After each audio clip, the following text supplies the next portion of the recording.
Hello and welcome to my review of the Wahoo Elemnt bolt. I did do an unboxing and setup video of this over on my other channel, which I'll link to in the description. So if you're interested in seeing that, head over there and take a look. So I paid £176 for the bolt here.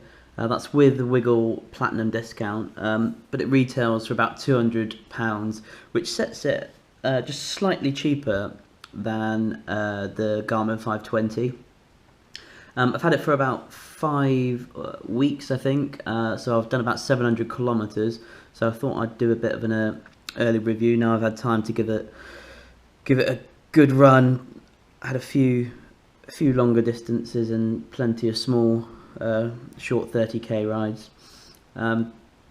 So first of all, it's very small. It's a small device. It's certainly not going to weigh you down. So it's on the aero mount here. Very similar mount to the Garmin 1/4 turn, I think they call it for the Garmin. It's allegedly air. I think they said it would they quoted it would save 2 watts at about 21 miles an hour. So although that's actually a reasonable speed, usually when they quote the number of watts you can save, it's 45 kilometers an hour or something, which for most people, if you're an average Joe, that's it's not really much use. So that's quite good. I think even if there is a benefit, it's so small. I mean, they say 2 watts. I can't believe it's honestly that much. Especially by the time you've got it on your bike. And on mine, I've got the brake cables running past here as well. So the aero shape of it's disrupted by them anyway. Just run through some of the features of the device itself. First of all, what I think is quite nice, you can have up to nine fields on here, and there are absolutely shitloads to choose from. All kinds of things that you wouldn't believe existed, to be honest.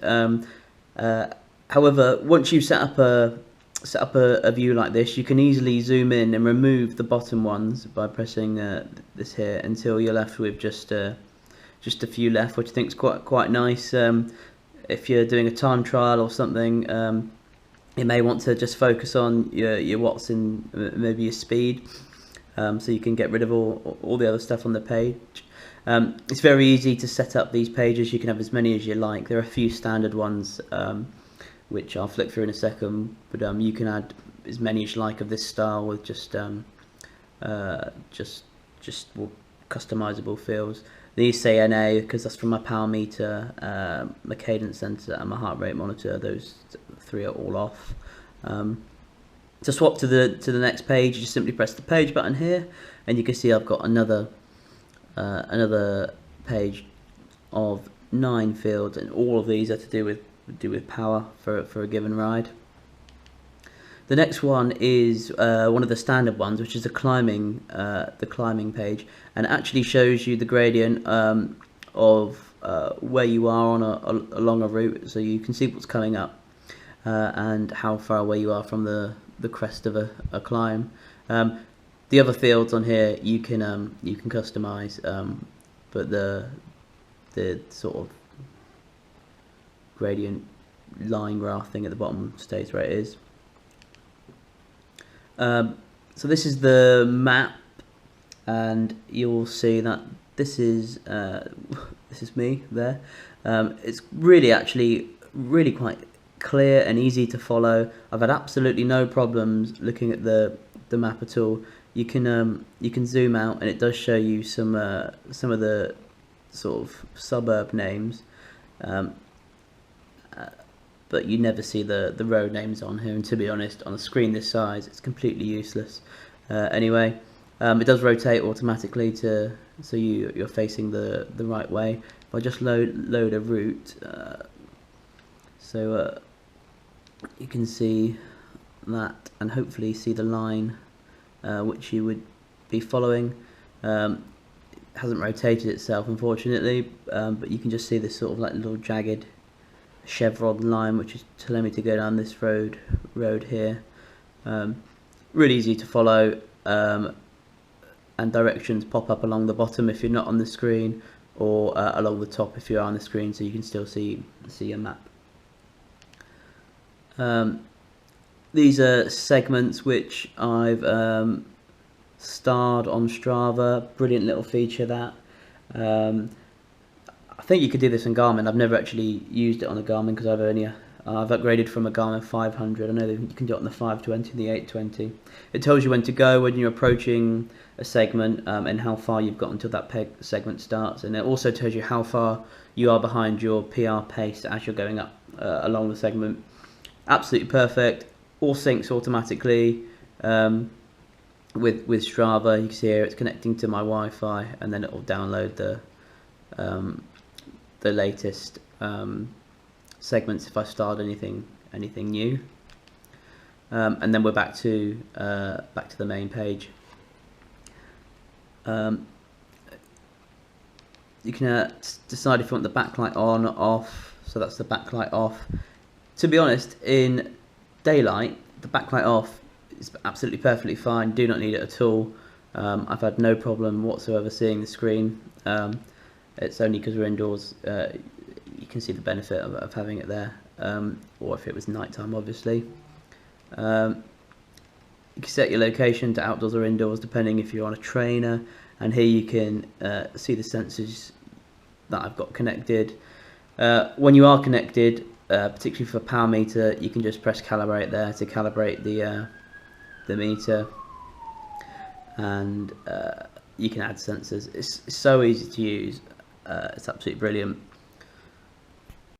Just going back to the maps here, this does include maps of the whole world, which I think is absolutely brilliant. So if you go on a holiday, you haven't got to faff around downloading the latest street maps area.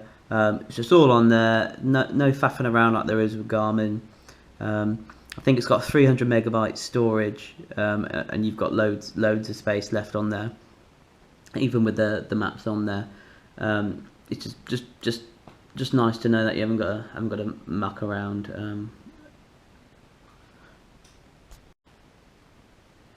So I'll just give you a quick run through of the app. It's very nice. Can do the standard stuff like you can see in Strava. So you can look at your activity. So this is an activity from Monday that I did when I was back home in Poole. It looks very impressive. Certainly more interesting to look at than the summary pages you get on Strava. So you can see heart rate zones, power metrics, speed, heart rate information, cadence, climbing, temperature, and time. That's all on there with a nice map as well. It is very nice. Again, easy to use. Here's all of the activities that I've saved since I got the device, and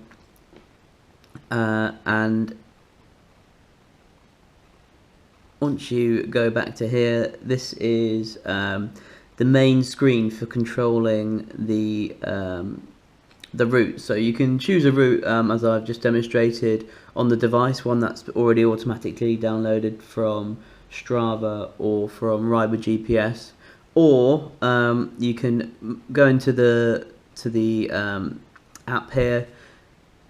Here you'll see all of the routes that I have on Ride with GPS and Strava. One downside is that the routes from Strava do not provide turn-by-turn directions, so for me that's quite annoying. Most of my friends have Garmin's, and the group rides go up on Strava, and if I was going to do that, and I got lost. I wouldn't have turn-by-turn directions. It's not the end of the world. You still get the breadcrumb navigation, and it works just fine. It's just I'm quite invested in the Strava world. So switching to Rival GPS was a bit annoying, but at least everything downloads automatically, and it's very easy to use. It's just another website. When if Strava did it, it would have been just right. You can also search for a location, so you can search wherever you want to look for, and then it will provide you a cycling route from where you are to your location. That one's quite a ride. One thing I would say is using the OpenStreetMaps, and some of the roads it takes you on are absolutely shit. They are dirt tracks, private roads, canal paths. So you've got to be sort of cautious of where you're going. And I think that really this is an emergency thing. Just so you're completely lost, get me back to somewhere sensible. I'd always recommend using a routing app, whether it's Strava or Rival GPS. So the other thing as well, if you're using Rival GPS, I found if you're a road cyclist, you can actually set it to say that you're driving, and you don't get these weird little tracks. The downside of that is you might miss out on some really quite nice little roads. So that's that function there. The other brilliant thing about it is you can, instead of faffing around to change those screens and to customize those pages on the device itself, you can choose in here the fields you want to see on which screen. So lap data I've never used because I don't use laps because I don't really train, but workout data, that's my main screen, and you can see the 9 fields I've got along here: 3-second average power speed, average speed, heart rate, cadence. That's your standard one. The climbing one is the one with the little graph at the bottom. You can see here you can choose these, whichever ones you want on there, and then on the map one you've just got 2 fields as standard. Can you add more? Maybe you can add more. You can actually add more. I've only got 2 on there because like I said at the beginning, it's a small device. If you do want to see the screen, the more fields you have on there, the less you're going to see. So here's some of the fields. There are just loads and loads and loads. When you get to the power ones, there's just shitloads, more than you'd ever want, really. But they're there if you're interested in that. I mean, most people get quite, you get an idea about what you like to see, and I've certainly got that. I've got this set up just as I wanted. Really quite good. To be honest, there are only 3 downsides to this, really, and as I've mentioned, it's the fact that turn by turn doesn't work with Strava. The OpenStreetMaps can sometimes be a little bit intricate, but to be honest, I think that's mainly down to the user plotting the route. I would assume that you get similar issues with Garmin, with the Garmin maps. I've always found it better to plot the map and then tweak it, extensively until you're happy with it. One other thing that I would say is that the little LED lights on here, which you can set up to either show if you're slower or faster than average pace, or your heart rate zones or your power zones, depending on what you like to see. I've got it set up to show if I'm faster or slower than the average speed of that ride. They're not that bright. If it was really sunny, it would be quite hard to see them. You certainly couldn't just have a quick look down while you're bombing along. However, you know, it's a nice feature. It's not a gimmick. It's a bit more than a gimmick, but they're small, and I think what they were aimed at is just so you can have a quick look down and sort of get a rough idea of the effort you were putting out. And I think if it's bright, it's a little bit harder to see that. A big pro for me is customer service. So I've never bought a Wahoo product before, and I bought this literally as soon as it came out. I had a Wiggle reminder set up, stock reminder, and when it arrived, this is the arrow mount it came with. Unfortunately, the pin, I'm not sure if you can see this, the pin for the hinge here, this is meant to open this way, is missing. So I couldn't attach it to my bike with this mount.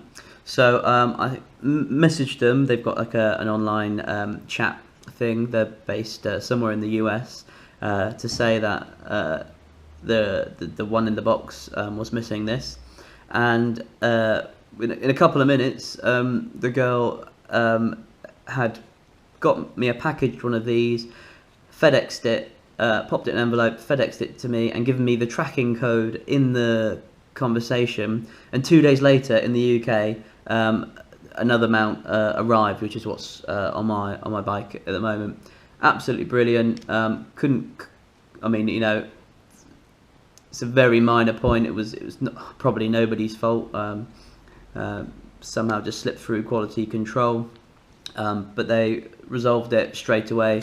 So brilliant there. And just on that point as well, the feel of it feels really nice. It's the quality of it. It's light, but all of the edges are nice and sealed together. It almost feels like it's one piece of plastic. The buttons all feel nice as well. So I highly recommend it. I was unsure. I initially was going to buy myself a Garmin 520 to replace my 500, but took a bit of a punt, and absolutely over the moon with it. Would highly recommend it. Subscribe if you want to see more. I'll be reviewing doing some long-term reviews of some of the kit I've had for a long time, and also some new stuff that I'm picking up for this season, and also in preparation for my ride from John O'Groats to Land's End in August. Cheers.